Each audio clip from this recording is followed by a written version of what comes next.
تجھ سے میرے فلاں بندے نے پانی مانگا تھا مگر تو نے اسے پانی نہیں پلایا، کیا تو نہیں جانتا کہ تو اگر اس کو پانی پلاتا تو یقیناً اس کو میرے پاس پاتا۔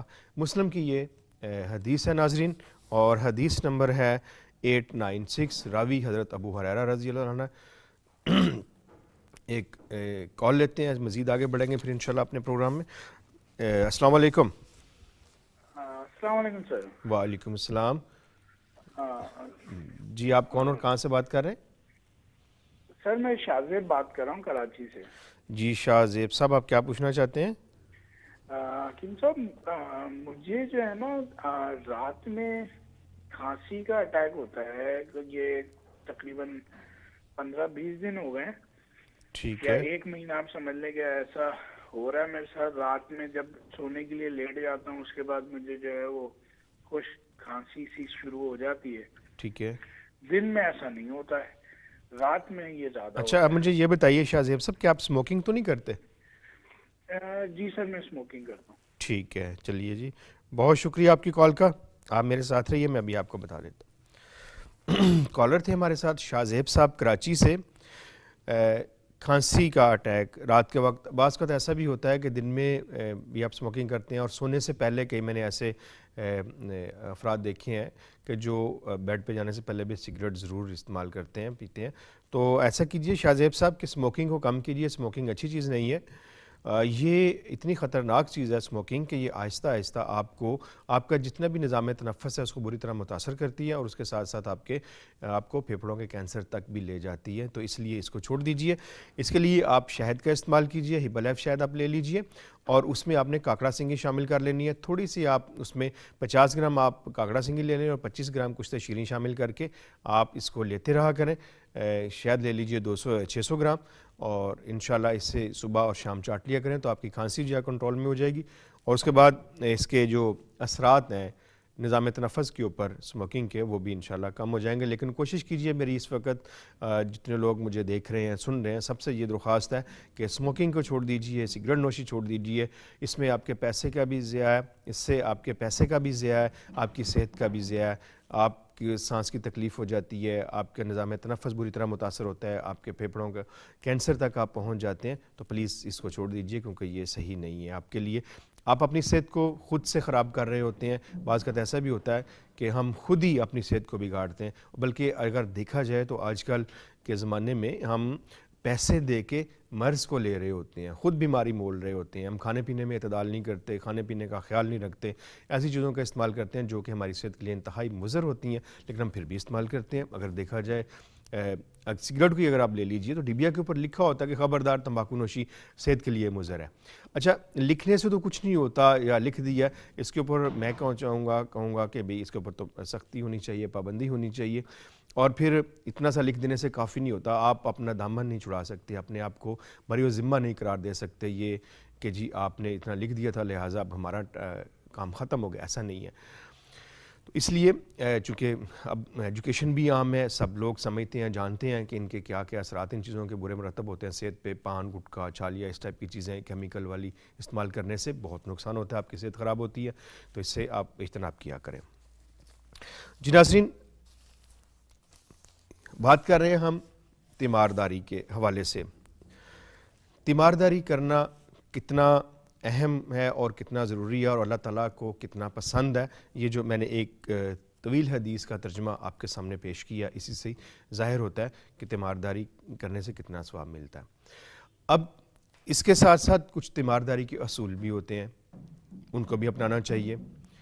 اکثر دیکھا گیا ہے کہ آپ جب تیماردار کے پاس جاتے ہیں تو آپ وہاں پہ بیمار کے پاس جاتے ہیں تیمارداری کے لیے، تو وہاں پہ آپ ایک جمکٹا سا لگا لیتے ہیں، اکٹھے ہو جاتے ہیں کہ ہجوم بن جاتا ہے۔ خاص طور پہ ہاسپٹل میں ایسا ہوتا ہے کہ ایک وقت ہوتا ہے مقرر، جی آپ نے 5 بجے سے لے کے 6 بجے تک آپ مریض سے مل سکتے ہیں۔ تو میں یہاں پہ کہنا چاہوں گا کہ آپ ضرور جائیں، ملیں، نیکی کا کام ہے، ثواب بھی ہے اس میں، لیکن مریض کے پاس زیادہ دیر تک نہ ٹھہریں، مریض کے پاس زیادہ دیر تک نہ رکیں، بس اس کے پاس جائیں، اس کی دل جوئی کریں، اس کے ساتھ اچھی اچھی باتیں کریں، اس کی مزاج پرسی کریں، اور کم وقت آپ اس کے پاس گزاریں. ایک تو یہ کہ مریض بھی آپ سے نہیں اکتائے گا, مریض تنگ نہیں ہوتا, اور دوسری بات یہ کہ اور لوگ جو اس کی تیمارداری کے لیے آ رہے ہیں انہیں بھی موقع مل جائے گا. تو اس بات کو مد نظر رکھا کریں جب آپ کسی مریض کے پاس اس کی تیمارداری کے لیے جاتے ہیں. جی وقت تو وقفے کا, ہمارے ساتھ رہیے گا. السلام علیکم ورحمۃ اللہ.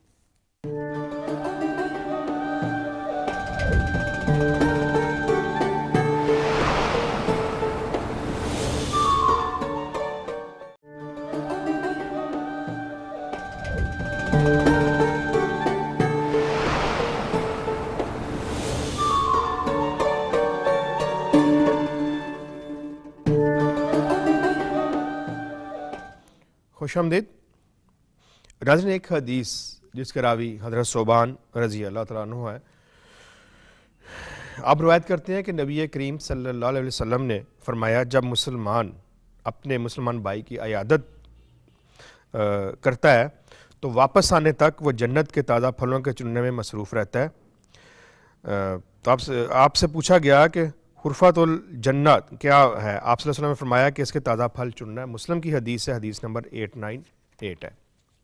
اسی طرح ایک اور حدیث کے راوی ہیں حضرت علی رضی اللہ تعالیٰ عنہ. آپ فرماتے ہیں کہ میں نے رسول اللہ صلی اللہ علیہ وسلم کو فرماتے ہوئے سنا, جو مسلمان کسی مسلمان کی صبح کے وقت مزاج پرسی کرتا ہے تو شام تک 70,000 فرشتے اس کے لیے دعائے خیر کرتے رہتے ہیں, اور اگر شام کے وقت بیمار پرسی کرتا ہے تو صبح تک 70,000 فرشتے اس کے حق میں دعا کرتے رہتے ہیں, اور جنت میں اس کے لیے چنے ہوئے پھلوں کا حصہ ہے. اسے ترمذی نے روایت کی ہے اور کہا یہ حدیث حسن ہے. ناظرین, عیادت کرنے کا کتنا ثواب ہے ان حدیث کی روشنی میں جو میں آپ کے سامنے بیان کر رہا ہوں, آپ یہاں سے خود اندازہ لگا سکتے ہیں کہ کتنا اس میں آپ کو اجر و ثواب بھی ملتا ہے. دوسرا ہم بات کر رہے تھے کچھ مریض کے پاس جانے کی احتیاط, کہ کیا آپ نے احتیاط کرنی ہے. ایک تو یہ جس طرح میں نے آپ کو بتایا کہ بہت زیادہ دیر تک نہ ٹھہرے مریض کے پاس, اور مریض کے پاس جا کے کبھی ایسا نہیں کہنا چاہیے. اکثر دیکھنے میں آتا ہے آپ جب مریض کے پاس جاتے ہیں, اور اکثر خواتین جو ہیں وہ یہ عمل وہ زیادہ کرتی ہیں کہ بڑے افسوس کے ساتھ ایسے منہ میں انگلی داب لیں گی اور بیٹھ جائیں گی, ہاں ہے آپ تو بہت زیادہ کمزور ہو گئے ہیں, آپ تو پہلے کی طرح نہیں رہیں, بچے کو کیا ہو گیا ہے, اگر بچہ مریض ہے تو آپ کو تو شدید کھانسی آ رہی ہے, آپ تو کسی اور ہاسپٹل میں چلے جائیں. مطلب ایسی باتیں کرتے ہیں جن سے دل آزاری ہوتی ہے. یہ نہیں ہونا چاہیے, بلکہ جب آپ مریض کے پاس جائیں تو اچھی اچھی باتیں کریں. ایک کال لیتے ہیں اس سے پہلے, پھر مزید بات کرتے ہیں اپنے موضوع کے حوالے سے. جی السلام علیکم. ہیلو السلام علیکم حکیم صاحب. وعلیکم السلام. حکیم صاحب میں بلال بات کر رہا ہوں لاہور سے نا. جی بلال سر, میں صاحب. سیکنڈ ایئر کا اسٹوڈنٹ ہوں, لیکن میں پڑھائی پہ میری توجہ نہیں رہتی, میں تھکا بہت رہتا ہوں, مطلب بھوک بھی اتنی کوئی خاص نہیں, کھانے پینے کی روٹین بہت الگ ہو گئی ہے, ٹھیک ہے. جسمانی کمزوری, جسم میں درد رہتا ہے بہت, تو اس کا اگر آپ پلیز کچھ بتا دیں. ٹھیک ہے. آپ بلال, آپ نے مجھے اپنی عمر نہیں بتائی بیٹا, کتنی ہے آپ کی عمر؟ سر میں 20 سال کا ہوں. 20 سال آپ کی عمر ہے. چلیے ٹھیک ہے بلال, آپ کی کال کا بہت شکریہ, آپ میرے ساتھ رہیے گا. کالر تھے ہمارے ساتھ بلال صاحب. پڑھائی میں دل نہ لگنا, بعض کا ایسا بھی ہوتا ہے کہ آپ جب پڑھنے بیٹھتے ہیں تو کئی بچے میں نے ایسے بھی دیکھے ہیں کہ جب وہ پڑھنے کے لیے بیٹھتے ہیں تو بکس لے کے چاروں طرف اپنے بکھیر لیتے ہیں, اور ایسے لے کے اس کے صفحے جو ہے نا وہ ایسے الٹ پلٹ کرتے رہتے ہیں صفحوں کو. تھوڑا سا پڑھا پھر آگے چلو, سمجھ نہیں آتی ہم کریں کیا. ایسا اس وقت ہوتا ہے جب آپ پورا سال نہیں پڑھتے. پہلے دن سے جب آپ اپنی کلاس میں جاتے ہیں اور پہلا ہی لیسن جو آپ کو ملتا ہے, اگر آپ اسی دن اس کو یاد کر لیتے ہیں, اس کو پڑھ لیتے ہیں, تو پھر آگے چل کے آپ کے لیے کوئی مشکل پیش نہیں آتی. اچھا, ایسا بھی ہوتا ہے کہ اگر آپ کو سبق بھول جاتا ہے, یاد نہیں رہتا, تو بچے اس سے بھی ڈسارٹ ہو جاتے ہیں. اس کے لیے میں بہت اچھا آپ کو نسخہ بتا دیتا ہوں. اس نسخے کو آپ تیار کر کے استعمال کریں, اس سے آپ کا حافظہ قوی ہوگا, یاد کی ہوئی بات اور سنی ہوئی بات آپ کو بھولے گی نہیں. دوسری بات یہ, دعا بھی ساتھ میں کریں, کیونکہ دعا جو ہے وہ بہت ضروری ہوتی ہے.